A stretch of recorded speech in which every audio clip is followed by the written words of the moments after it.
Boom, wake up, get out of the haze, let's train. Let's talk about how to feed your mind, how to rapidly achieve success, freedom, and get everything you want in life by hacking your brain and allowing your mind to work for you.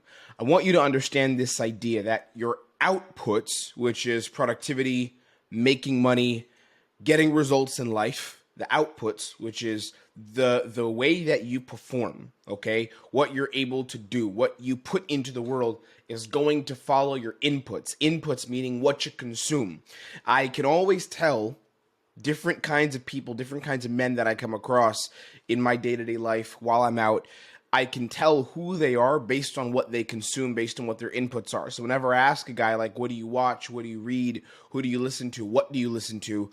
You can tell where he's going to be at in terms of state, in terms of mindset, in terms of how he creates for himself, how he creates for his life, for his family, for himself, the people who matter most in his life. How does he create in that life? You can tell by what his inputs are, what he's taking in. And then this training, I'm going to tell you how to take in the right information, how to take in the right things. And I'm going to tell you literally how to use inputs, how to use the data that you collect, which means what you watch, who you listen to, how you listen to those people, what you consume, how to use that to help you get success. Because the truth is that your mind is constantly processing new data inputs. You need to understand this. Your mind is always getting new data from the world. You're getting new data all the time. If you're looking at how people respond to you or content that you watch, movies that you watch, music you listen to, podcasts, you're always taking in new data. The key to winning, here's the key to getting success. It's by processing and integrating helpful data.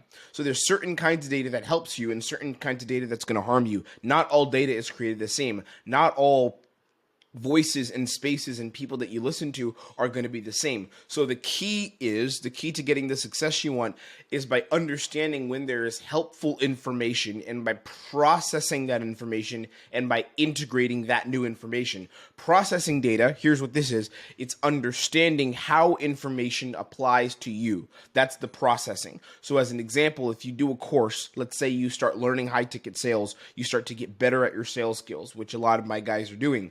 You get better at sales. Processing that data means understanding how the information on sales, how the information on closing, on making deals, on bringing the deals over the line, how does that information apply to you and who you are as an individual? That's an example of processing the data, right? Understanding how to use that information. Integrating data is the next stage, which is actually using the information to make changes and grow. So if you're, let's say, learning from someone in sales and watching some sales trainings, you process the data by understanding how that information applies to a sales call that you might have had in the past. Or let's say you're looking at fitness, understanding how the information about the new workouts and about how to properly lift, how to properly make gains, how does that apply to what you may already be doing? Integrating means that you take that information, you take that data, and you actually apply it while you're in the gym or you apply it on your next sales call. This is how I got really, really good at sales. It's because I begin to learn sales from the right kinds of people, the right mentors. I begin to learn it, and then I begin to apply it. I integrated all of this into my own sales calls. I integrated it into how I was selling, how I was bringing clients on board, how I was, earning money in my business.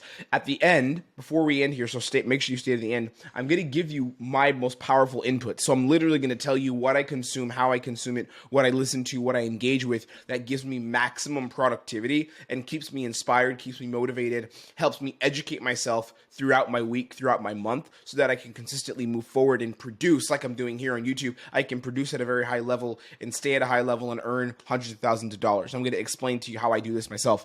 So to be clear, like I say in all the videos, I have nothing to sell you. There's no pitch coming. All I want is for you to really take action. So if you want free education, if you want to grow, if you want to learn, and you want to really commit to backing yourself and making a change, press the subscribe button. It's super simple. It's the red button at the bottom of the video. Press that if you want free education 2 times a week. Now, the first level of your mental diet, what you consume, what you feed into your brain, is what we call education. This is level 1, and this is by far the most important level of your mental diet. Education is skill acquisition and development. This is essentially you building the skills that are going to make you the money that you want to have the freedom that you want to have. So it's acquiring certain skills, and it might not only be related to money. It could be related to fitness. It could be related to mindset. It could be related to dating. It could be related to productivity. It could be related, like I teach and like I love, sales and self-mastery, just that, right? But that's what the level 1 diet is. It's skill acquisition and skill development. It's essentially where you understand how to perform and how to get certain results because you've leveled up your skill. And this is the most important thing. Any guy who tells me he's into self-improvement, he's into the journey of self-mastery, the first rule of self-mastery, which if you've seen my stuff, you know, it's skill acquisition. It's making sure your skill set gets up. So let's say right now you run a company or a small business, you're a coach or a consultant or you're an agency. How are you developing your skills? Forget all the self-development and self-improvement stuff. I'm talking about skill development, like learning how to get better at what you do, learning how to sell better, learning how to market better, understanding how to be better at what you deliver itself and how to make your offer better, all those kind of things. Me working in the sales space as a closer, I'm consistently looking how to improve my skill and make my sales skills better, right? So there's a couple things we have here. We have books. That's number 1. If you can't afford mentorship, which is the last level, start off with books. This is how I started. I started off reading books on self-development. This is when I was starting my own coaching business. And even before then, when I was learning about dating and success with women, I started off with books, started reading books on masculinity, started reading books on mindset and things like that because I couldn't afford coaching. I couldn't afford mentorship. The second level is courses. Courses is really good. And courses could just mean community. It doesn't always mean where it's a course with a bunch of videos. You want to be careful here because there's some courses that simply aren't good and simply aren't going to help you. So you want to make sure that the courses that you use or that you invest in are going to be good. One way you can do this is by looking at reviews. And I don't mean a couple of like 5-star reviews on someone's Instagram page. I'm talking about if they have a wall of reviews and lots of reviews demonstrating people getting results. The other way you can tell a course is going to be good is if there's a community backing the course. So if there's a lot of people that are engaged in this community, you can see if they have a Facebook group that's got a few thousand members that is active and people are posting regularly. There's a good chance that the course does have value. And the courses you're going to find that are at one level other than books, the reason I like courses, I love books, by the way. Books are the baseline. Books are everything for me. And I'm going to give you the books I've read that have literally helped me make a change. But outside of books, the next level would be courses, because courses give you a visual roadmap. So as an example, in the courses that I've created courses in the dating space, for men's dating and success with women. And I've created courses and sold courses in marketing and business development, specifically building a coaching business. And in those courses, you can see here, like I would have my whiteboard out. I'm demonstrating examples. I'm going over live examples of how I accomplish certain things in my business. And I'm demonstrating stuff visually and literally teaching like it's in a classroom. That's the benefit of a course. So you can really learn, because the person who's creating the course, if they're good at what they do, is going to give you a complete visual and interactive roadmap with the community combined. That's what's really powerful about courses. Whereas a lot of books just won't necessarily have that level of roadmap built into them. A lot of books are giving you principles and giving you new direction, whereas courses literally give you the roadmap. So the other part of this is coaching. That's the next level you want to get to. So coaching is really good. Coaching is the next step after courses, where you're basically investing in an expert to give you some of their time, to give you a time over a fixed period of time. Maybe it's 3 months, maybe it's 6 months, to acquire a skill and to develop a skill. That's what coaching is. So I have my sales coach. I invested in working with them for 3 months. I had another sales coach before that I invested in working with for 6 months. Coaching is really the next level. And in coaching, it's going to be more pricey. So any program that's really good and worth doing is going to run you anywhere from $3K to like $5 to $7K, give or take, maybe $10K at the high end. That's coaching. Being inside of a coaching program, sometimes it'll be a group, you'll have one-to-one support. But the reason I like coaching is because I can get very hands-on direct input and feedback from someone who's personally invested in my growth, from a company, from a team, from a group of experts that are looking at what I'm doing, not just providing me direction in a course, but are actually looking at what I'm doing and are invested in me. Now, coaching is really interesting. And coaching and mentorship can sometimes be interchangeable, but it's interesting because what will happen is, what I like to do is, when I invest in coaching, I like to invest in the best of the best in terms of popularity. This is the difference between coaching and mentorship. I'll explain in a second. So when I invest in a coaching program, as an example, I'll spend around $7,000 to $10,000. That's usually what I've invested in coaching in the last 3 years. Whenever I've done coaching programs, I'll spend around that, and I'll invest in someone who's got a lot more clients, but their systems of how they provide support, those are all fleshed out, if that makes sense. So I'll invest in, let's say, a business coach. Maybe he's got 50K followers on Instagram, so I know I'm not necessarily going to be talking to him every single day one-on-one. That's not happening. That's the next level. That's mentorship, which I'll share with you. But the first level is coaching. So I'll invest in his program. It's probably going to be maybe one session one-on-one with him every month, which is all I need, because I'm going to soak up information from that. Then we'll talk inside of a group format during the week, 2 or 3 times a week, something like that. And then it's backed by a course platform where all of his intellectual property, his roadmaps, the way he does his skill, the way he's developed his skill, the way he makes money, all of that is there for me to learn from. That's the coaching process. So they're coaching you through a course and giving you some support, giving you some direct guidance. The next level is mentorship. Now, mentorship is where my biggest growth has come from. Mentorship is different than coaching. When I do mentorship, I don't necessarily like to invest in the most famous person ever. I'm not trying to do that. And by famous, I'm not talking Tony Robbins level, but I'm not even investing in someone who's got 25, 50,000 followers or subscribers. The reason is because the attention and support I'm going to get from them may not be as refined and may not be as direct, even if I pay for it, as someone who's smaller, but is an absolute gangster ninja at what they do. So as an example, one of my mentors, Caleb Lasaw, I spent $25,000 working with him, and he helped me completely revamp my mindset and revamp my relationship to business and how I charged. So I made way more than $25,000 back by investing in him. In fact, I made close to $75,000 extra just over the span of 18 months because I had invested in that program with him. And it wasn't a coaching program. You could consider it coaching maybe, but it was more so mentorship. Mentorship meaning it was him and I one-to-one. We weren't working in some group format. He's not a very, very famous guy. He doesn't have 1 billion followers. You know, he's not this guy who's just posting content for vanity or posting it to scale his business. He charges quite a lot for his attention and his dedicated time, and he's very good at what he does. So this mentor of mine, it really helped me, you know, working with Caleb and other mentors I've had.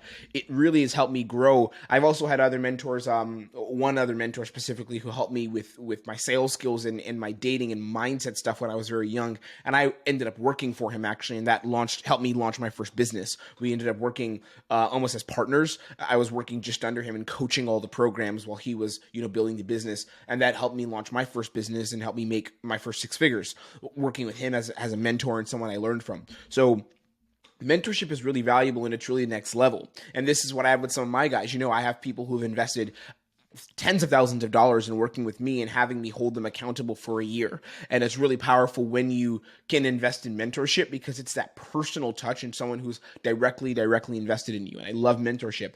The second mental diet, the second level, is what we call motivation. So motivation is essentially gaining momentum to execute in the real world. And this is important. It's not as important as education. Education is priority. Getting your skill set up because that's where the money's going to come from. That's where the freedom is going to come from. Being skilled, being good at what you do.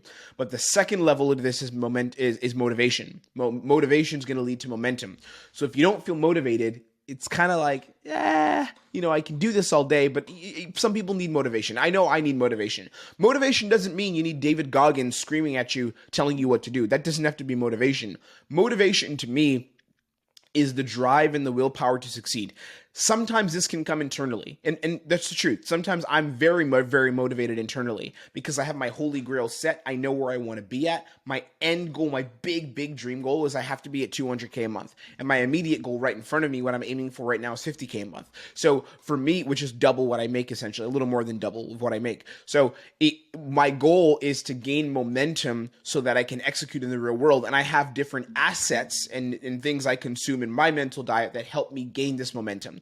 So the first thing is I always like to have 5 motivational influences. And this doesn't mean that it always has to be 5. It could be less. It could be a little bit more.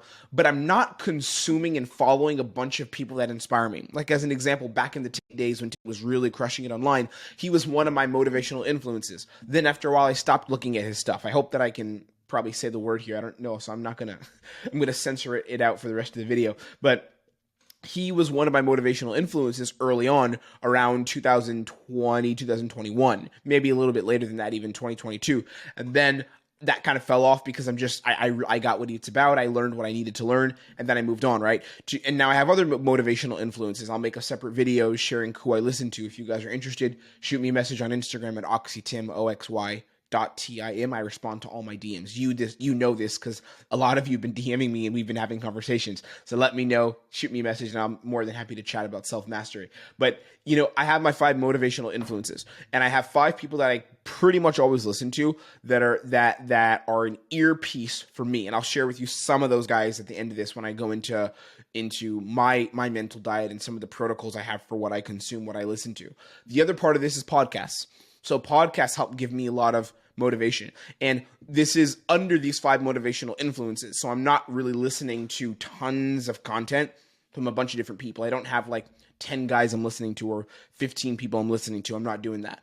Instead, I keep it small. I have a small circle of people that I am influenced by. One of them is my sales mentor. Another guy is, he talks politics and talks about kind of how the world is going and a lot of philosophy and mindset.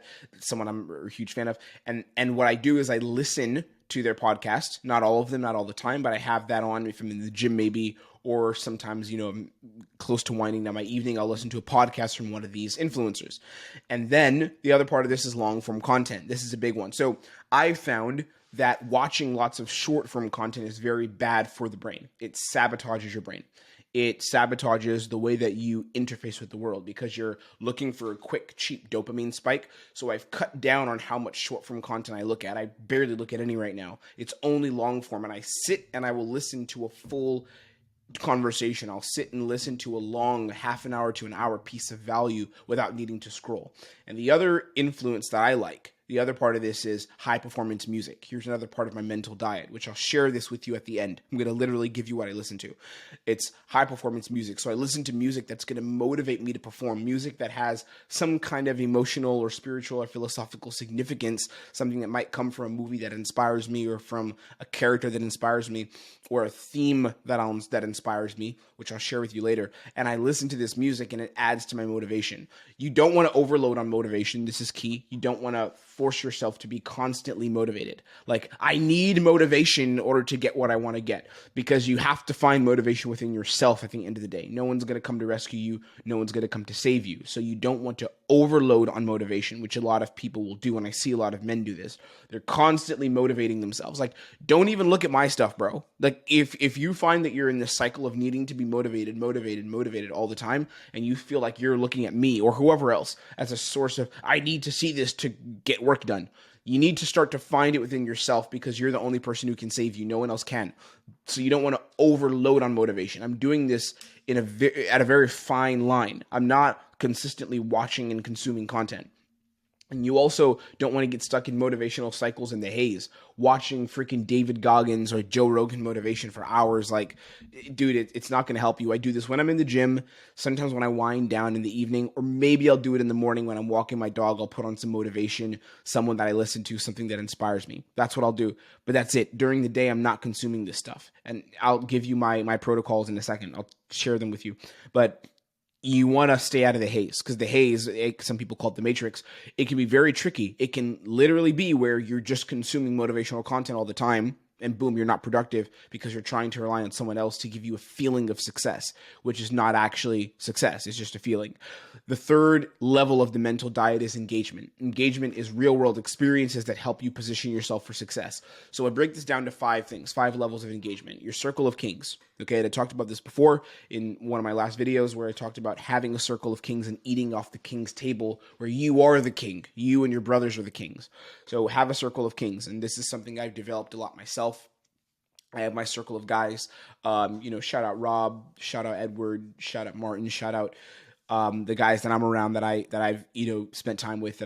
Shout out Andre, the guys that I'm around that I spend time with, that push me forward, what I call the circle of kings. These guys are great. And then you have the work environment, right? The work environment is the environment where you spend time grinding, you spend time hustling. I'll share with you what I do there as well. And then you have your social environment. You want your social environment to represent quality and to be engaging, because these are the real world experiences that are going to let you know, and the inputs, right? The inputs that are going to let you output more. These are the inputs you're getting. So if your work environment's complete shit and you hate where you work, which is what a lot of guys are trying to escape from nowadays, you hate where you work, what's going to happen? Your output's going to suck as well in your regular life, because you're just not happy where you're working. And I know a lot of guys who struggle with this. They're not happy with where they're working. They feel like, it's pointless. They feel like they're not able to build. They're not growing.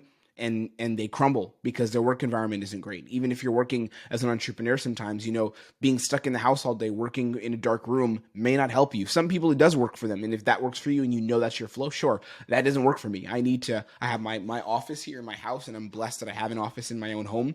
But outside of this, I need to go out, and I need to go out. I can rent out an office space. I need to go out, work in a really cool cafe where there's, a great environment around me, or work in a luxury environment. I'll share with you some of those things in a bit.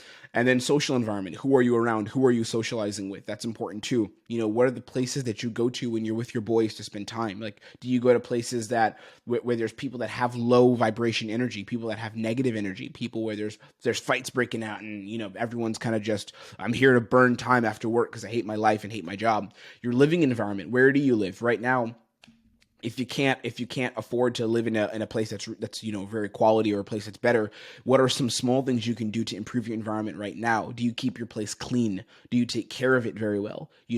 And if you can't afford, do you move to a better place? Get a roommate and move to a place that's really quality. Pay a third or 2/3 of the rent you normally would pay, but live in a really quality place with someone who's in your circle of kings, right? This is important. Then we have the health environment. Where do you work out? I think this is one of the most fundamental aspects of building or being on the journey of self-mastery as a man, is making sure that your environment, your health environment is quality. And by health environment, I mean where you work out. Again, part of this is finances. If you can't afford to be in a quality gym, sure, maybe start doing runs outside in a quality area. You can do that. Go to an area that inspires you. Go somewhere near the beach and go have a run there and work out there, right? Or work out outside somewhere, an outdoor gym where you feel the air hitting you and you feel inspired.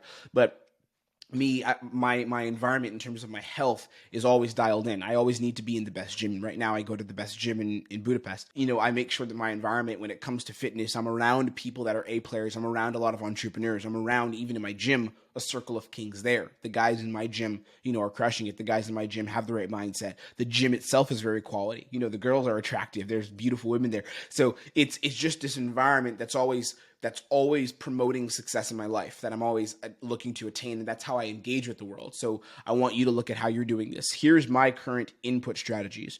So as far as books, these are the 4 books that I suggest every single man reads. And you need to read these. $100 Million Offers by Alex Hormozi. I've said it before. This is the best business book I've ever read in my entire life. It explains what is an offer that people buy. That's it. It explains to you in any industry how you have an offer, the psychology of an offer where people want to invest in it. And it's almost a no-brainer where they're like, this makes sense. I would want to buy this.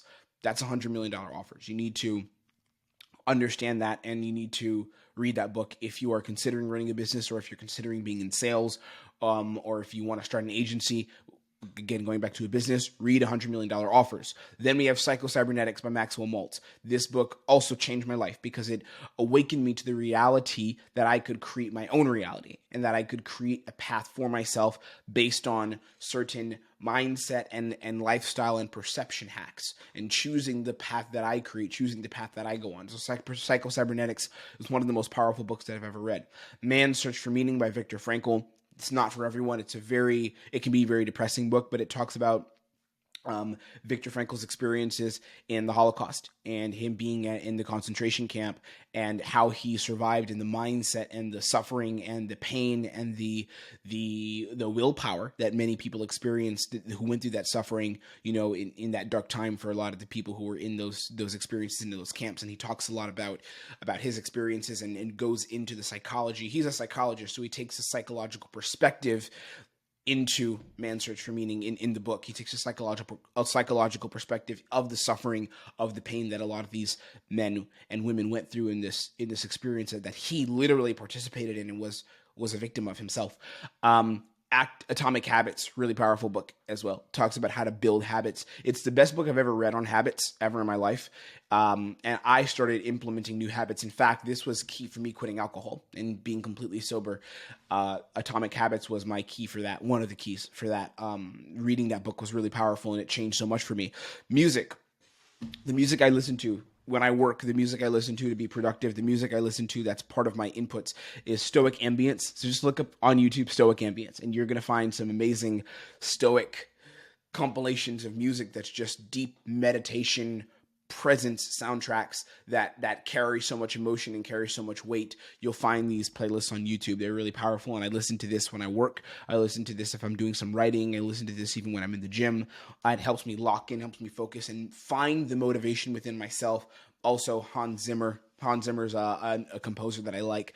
I love his work. A lot of his work carries a lot of emotional weight. You know, he's made music for films like Interstellar, Dune, I believe was Hans Zimmer, yeah, and the Batman soundtracks or Dark Knight Rises. I listen to that when I work a lot as well, and it just carries so much emotional weight. This hero's journey, which a lot of the films that Hans Zimmer's composed for, they carry this masculine hero's journey, especially the Dark Knight soundtracks. I love the Dark Knight Rises. I think that's the best one. It's one of my favorite, if not my favorite film, actually. So check that out. That's one of my inputs.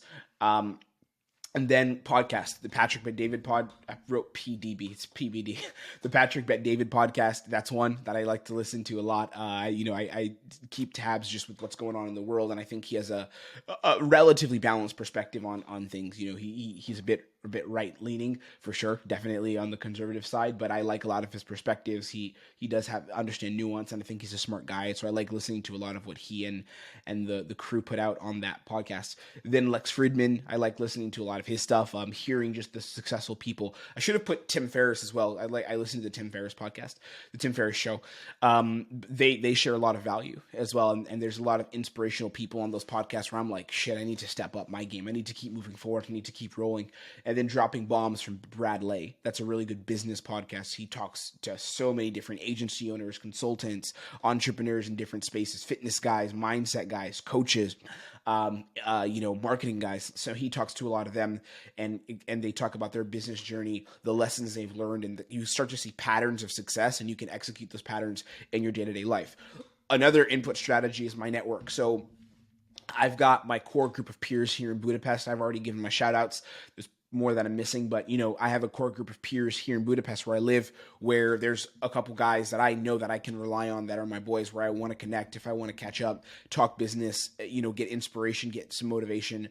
Going back to that circle, the engagement that I have in my life, these guys are part of my peers. A lot of them I know from the gym, some of them I know just from when I was networking out, and some have been introduced to me by other guys that are in that circle of kings. And then I have my two advisors that I consider. I won't go into say their names here, but two men that are my closest guys that advise me, where I know I can go to for real support, and real, almost, I would call it one step away from mentorship, because these guys are in my level, in my circle. We're around the same levels of income, but they have their own expertise and their own opinions and their own specialties. So I can go to them just for some guidance and get a real solid opinion on certain things in terms of my self-development, in terms of my growth as a man. And then location's huge. I go to the best gym in Budapest, and I work in upscale environments as well. So I'm always surrounded with environments that motivate me, that stimulate me. I have my apartment as well. My apartment's a really modern apartment. Luckily, I'm in a position where I can afford, a really nice spot. So I live in a really, really modern apartment in Budapest. Live right next to one of the most beautiful buildings in the world, the Hungarian parliament. So whenever I come out of my house, I can literally see that apartment there.